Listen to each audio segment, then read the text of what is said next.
Well, what is going on, everyone? Welcome back to Kitchen Table TCG. Sorry this is the only video for you today. I usually try to do 2 videos a day, but I was setting up for my Pro Quest, getting all the things in line for the shop for this Saturday. Really excited to see some of you at the KTCG Market Pro Quest. Let's hop into Crucible of War. We will hop in and see what the update is, what the market values is, how the sealed box are doing. Hey, if you want access to 5% off discount code over to minmaxgamesfab.com for singles, head on over to patreon.com/KitchenTableTCG. You get 5% off of all your singles at this website. Additionally, there is a discount code for non-patrons. You get $5 off your order of $50 or more, which is in the description of my videos. If you want to be a patron, if you want to support content like this and daily flesh and blood content, as well as the other TCG content, head on over to patreon.com/KitchenTableTCG. Get access to a collection tracker that updates in real time whenever you see a video like this.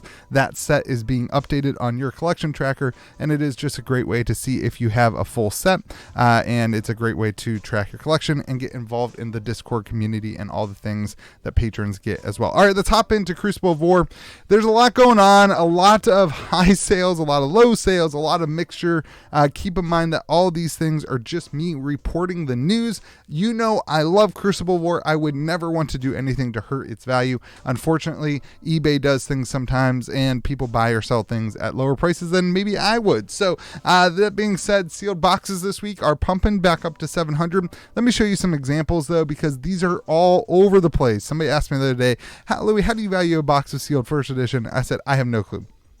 So you can see on eBay a sale as low as $636, $679, $800, $700, $675, and $635, all in the last 2 or 3 weeks. So lots and lots of sales up to $800, down to $635. Additionally, TCG Player, they're selling around $718. Lots of sales, lots of weird things happening. Even this is on the 17th. Somebody picked up, looks like 4 boxes at the $700 price point. Lowest on TCG Player is $733. I have no clue what to tell you. I'm going for $700 based on those sold listings. Again, from $639 all the way up to $800. I'm going with $700 on average. This is just to give you a snapshot. Unlimited boxes are still available, even a little bit below map on like Facebook and all those places. On TCG Player, it is at $76.58, slightly below map. You had some sold at $75 as well. Anyway, these jumped up to 158 on the out of print announcement, and then they fell right back down to map. So, all right, let's move on to the shard. That just for some reason changed. It shouldn't have changed because there was a sold listing. I don't actually know why that did that. This pulls data from, I'll pull up the tracker here. This pulls data from a tracker. I'm not sure why it would have just randomly updated. But the last sold listing of a shard, let me show you here. That's old. That's unlimited. Sorry. The last sold listing of a shard, actually, I'll just pull it up on eBay for you. The last sold listing of a shard is at $23.76. So we had one sell on the 19th for $31.16, and we had one sold on the 22nd for $23.76. This is a graded 9, and I usually say that there's a little bit of a premium for a 9 over raw. So we'll go ahead and change the raw price to this. This does have centering at an 8.5. Honestly, it's kind of a weird grade for the centering, to be honest with you. It is definitely a little bit to the left, but I would have anticipated that would be a 9. Anyway, it is definitely a 9, but that is still, a raw price. So we're going to go with $23.76. That's down 28% from the last sold listing we had on the shard. I don't know why the update just did. I can't fix it right now. I've got to go to dinner with my wife in a little bit, so we're just going to keep on rolling. The EV will be a little bit skewed at the end, but we'll talk about that when we get there. So the last sold I had tracked was 3,400. Now we're calling this 2,400, which is a difference of 28%. Let's take a look at some of the singles. This updated Cheyenne wrong as well. Cheyenne, we had a sold listing. Some of this high-end cards, for some reason, the update tracker thing is wrong. We had a sold listing of $16.25. Similar seller, similar scenario. Here is actually it's the same seller. Here is a graded 9 copy. It has 999595, so a graded 9 copy, sold for $16.25. So that is down considerably too, about down 25%. So the high-end cards are down, which is super interesting. That being said, the other kind of high-end cards these ones are correct on this sheet now. The high-end cards for the Majestic cold foils are way up. We're up 9.7% on Majestic cold foils, and super interesting to me to see that. I don't know exactly why that is. Maybe it was one person. One person could swoop in and really affect the market, to be honest with you. But that being said, this week we are way up on these. These have been very stagnant, and we had a huge drop off 2 weeks ago when we did the last update. We had a huge drop off, but now we are on the rise, meeting about the halfway point of where we dropped off last week. These have been pretty consistently. This is one of those things that I say that this was the data before the huge spike, and that we kind of got back to the normal. So if you look at like an average of that, that's pretty accurate. I really think that these price points here will kind of stick, unless a lot of people come to sell, in which case they will start dropping down. We didn't see many sales above these price points at like the $500 range.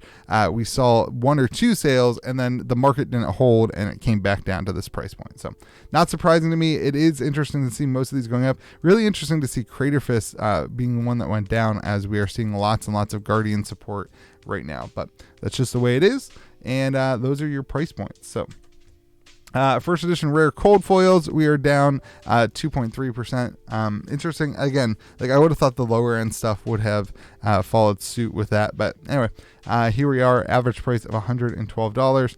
Red liners, all these are kind of gravitating. It looks like the average price is kind of migrating to like the 100 to 110 price point. Any of these lower end ones. Interesting to see Aether Conduit down there at $60. There's quite a few of them on the market as well.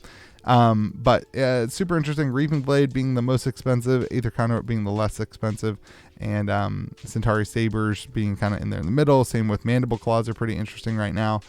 Sledge Van Valheim, I would have thought that would have seen some action again, with Guardian being so interesting right now. Rainbow Foil Majestics are down on average of 3% to $29.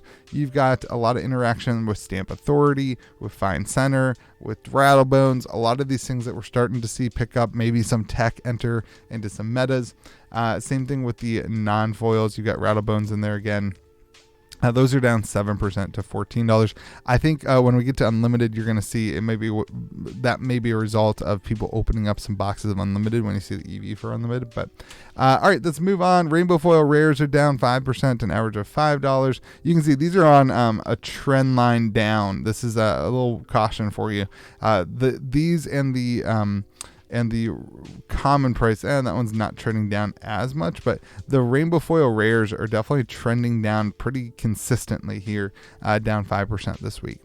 The Rainbow Foil Commons are down 2% to an average of $2.38. And then let's get into the EV for you here. Keep in mind, your Fable is not going to be perfectly accurate on this, although it was when I calculated it right before. But your Fable, it is accurate. See, your Fable was down 29%. I don't know why on the display it was showing, but it is calculating correctly, down 29%, and the Legendary is not calculating correct. So we'll be a little bit down on the Legendary. On average, though, this should be a relatively good estimate for you. Maybe take away $2 or $3. That Legendary Shiana is not going to affect it too much. Regular commons, if you take those out, your EV is sitting around $570 per box. If you take out the Fable and you're going to open up 40 boxes, or you're going to open up a case, you're sitting around $510. That's not really down much. Again, if you had Shiana in there, it might put it down maybe 1 or 2%. But if you take out the Legendary, take out the Fable, you're really sitting at the same price point as the last time we did Crucible of War. So not anything terribly changing. You can see the Cold Foil Majestics being the only real thing to keep your eye out for. If you are buying them, you might want to start looking. If you're looking to sell some stuff, this may be a good time to sell if people are interested in that. Just keep your eyes open for all of that. All right, let's take a look at the Unlimited stuff. Tunic is up to $129, which is up 16% as the lowest valued Tunic. I believe it's still the lowest valued Tunic. Cheyenne is down 23% to $70. Rainbow Foil Majestics. Let me show you the actual, as these do not display correctly. Let me show you the actual percentage down. Rainbow Foil Majestics are down 8%. For some reason, my data studio does not display these, and I don't know how to fix it, to be honest with you. So we are down 8% on that. And on average, though, you're really not seeing much movement on the upside here. Flood of Force, I guess people are not actually utilizing that as much as they thought they would after the Everfest spoilers. Aetherize down as well. Plasma Purifier. All these cards kind of spiked a little bit with Everfest spoilers, and now we're starting to see the supply come in. I'm wondering if stores are opening up Crew Unlimited as a result of the sealed boxes not really moving and the EV being a little bit higher than the sealed prices, but I don't have any evidence of that. Rattlebones is up 12%. Crater Fist is up 12%. These are regular Majestics. Man, a Crater Fist is $38 in the unlimited Majestic. Oof, that sucks. I don't know that. I don't want to get into it. Anyway, yeah, you've got Flood of Force, Heron's Flight down, Coax of Commotion down 33%. Of course, you think I am a huge fan of Coax of Commotion. What's the Rainbow Foil? Is that on? It's not even on the top list anymore. I think the news that that PvE is not coming out for another year probably told some people to stop buying Coax of Commotions. Visitronic Model I is at $9, so a lot of downwards price trend. You're down on the regular Majestics, are also down 7% there on average to $8.87. Your Majestic Rainbow Foils average was $12. So, all right, moving on. Rainbow Foil Rares are actually up a little bit this week. Rainbow Foil Commons are down. All right, let's get to your EV calculation. Yeah, so this is what I'm saying. Like, your box EV is better than almost any other set. I believe this might be the best EV set to open still. And that has been the case since the release of, since I started tracking this. This has been one of the best sets to open in terms of EV, both for first edition and unlimited. I know this says first edition, but it is the unlimited prices. So your regular, if you open up 40 boxes, you're sitting at $92 in EV, not including your regular commons. If you open up just just 10 boxes to get that legendary, remember it's every 10 boxes in the set, you're sitting at $84. If you just open one box, you're sitting at $75. So lots of interaction. The Majestics are still selling. I think that some of the downwards trend in these Majestics is due to stores opening boxes. That's my guess. If you're a store and you're doing that, let me know, because I'm super interested to see that. Anyway, hope you guys have yourself a fantastic day. One more time, if you want access to this stuff as a collection tracker, head on over to patreon.com/KitchenTableTCG. It's a great place to be in the Discord server as well. You also get that 5% off discount code to minmaxgamesfab.com. We have an amazing Discord server with a bunch of amazing people. We do events on the regular. We have a good time. I hope you guys have yourself a fantastic day. One more time, be kind to the people around you, and we'll see you again next video.